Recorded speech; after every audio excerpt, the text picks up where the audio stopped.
আসসালামু আলাইকুম।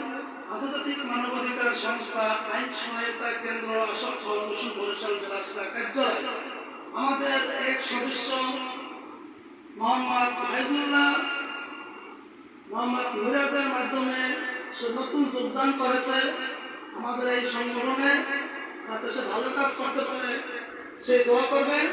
মোহাম্মদ ফাইজুল্লাহ সমাজ কল্যাণ সম্পাদক বরিশাল জেলা, এবং সবাই দোয়া করুন যাতে সমাজে ভালো কাজ করতে পারে। ধন্যবাদ। এবং আমাদের ফাইজুল্লাহকে মিরাজ সাংগঠনিক সম্পাদক কাকে বিতরণ করবে একদম। এবং তুমি খুশি হয়েছো? আলহামদুলিল্লাহ। তোমার নাম কি? আমার নাম মোহাম্মদ ফাইজুল্লাহ। তুমি সমাজে ভালো কাজ করবা জি আলহামদুলিল্লাহ। ইনশাআল্লাহ। এই ছেলে সমাজে ভালো কাজ করবো, সবাই দোয়া করবেন। আমাদের সাথে যদি কোনো সদস্য হন 0175615273